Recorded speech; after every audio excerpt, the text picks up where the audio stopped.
अस्सलाम वालेकुम नाज़रीन, मैं हूं आसिफ जग। इन इंतखाबात में एक बड़ी दिलचस्प चीज ये हुई है कि बड़े बड़े अपसेट हुए हैं। ऐसी बड़ी बड़ी सियासी कदावर शख्सियात को आम लोगों ने इंतखाबात में आकर शिकस्त दी है, जिनमें बड़े बड़े नाम है। नवाज शरीफ साहब का नाम है, जिसके अंदर मौलाना फजलुर रहमान साहब का नाम है, जहांगीर तरीन का नाम है, जिसके अंदर और भी बड़े बड़े नाम है, बिलावल भुट्टो भी हैं। आइए मैं आपको तफसीलात बताता हूं। NA 144 सदर बनने के ख्वाहिशमंद मौलाना फजलुर रहमान का मुकाबला था अली अमीन गंडापुर से, जो कि आजाद हैसियत से और यकीनी तौर पर पाकिस्तान तहरीक इंसाफ की हिमायत से इलेक्शन लड़ रहे थे। इन दोनों का आपस में मुकाबला आता है और 40,000 से ज्यादा की लीड जो है अली अमीन गंडापुर जो है वो ले लेते हैं मौलाना फजलुर रहमान से, और मौलाना फजलुर रहमान का सदर बनने का ख्वाब जो है वो धरा का धरा रह जाता है। अब मैं आपको NA 15 मानसेरा की कहानी सुनाता हूं, जहां पे शहजाद गुस्ताब खान नामी शख्स ने नवाज शरीफ साहब को शिकस्त दी है। अब आपने हो सकता है ये नाम ही पहली दफा सुना हो बहुत सारे लोगों ने, लेकिन नवाज शरीफ को तो आप जानते हैं।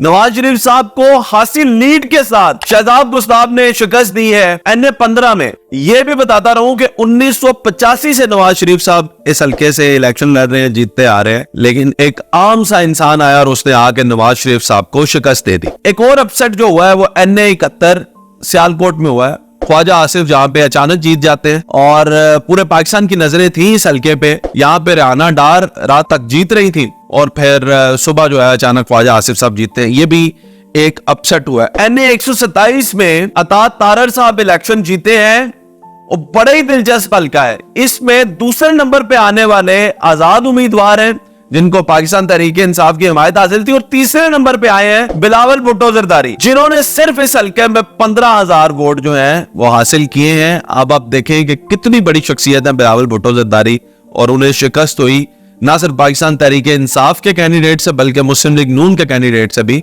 इनको शिकस्त का सामना करना पड़ा। एक और बड़ा दिलचस्प हल्का है जी NA 122, जहां पे साद रफीक जो है वो मद्दे मुकाबिल थे लतीफ खोसा साहब के। लतीफ खोसा साहब आजाद हैसियत से इलेक्शन लड़ रहे थे, मुस्लिम लीग नून के टिकट पे साद रफीक थे। साद रफीक जो है वो इलेक्शन हार जाते हैं, लेकिन क्या स्टेटमेंट दिया इन्होंने। ट्वीट किया कि मैं अवामी राय के आगे सर तस्लीम खम करता हूं और मुबारकबाद देता हूं लतीफ खोसा साहब को। बाद में फोन पर भी उन्होंने मुबारकबाद दी लतीफ खोसा साहब को। तो ये बहुत ही अच्छा गेस्चर था, जिसकी वजह से न सिर्फ मुस्लिम लीग नून के बल्कि पाकिस्तान तहरीक इंसाफ के दीगर लोग भी साद रफीक को बहुत अप्रिशिएट कर रहे हैं। Last but not the least, साबिक वजीर आला खैबर पख्तूनख्वा परवेज खटक साहब PK 88 नौशहरा से 29,000 वोटों से ये शिकस्त खा गए, और इनसे जीतने वाले आजाद उम्मीदवार उमर काका खेल जो है उन्होंने इनको शिकस्त दे दी। अब आप वो आजाद हैसियत से हैं, लेकिन जाहिर है उन्होंने पाकिस्तान तहरीक इंसाफ की भी हिमायत हासिल। आप ये देखें कि कितनी बड़ी बड़ी ये सियासी कदावर शख्सियात को आम लोगों ने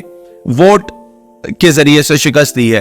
अब इससे यह साबित होता है कि अवाम शख्सियात के पीछे नहीं जा रही, अवाम नजरियात के पीछे जा रही।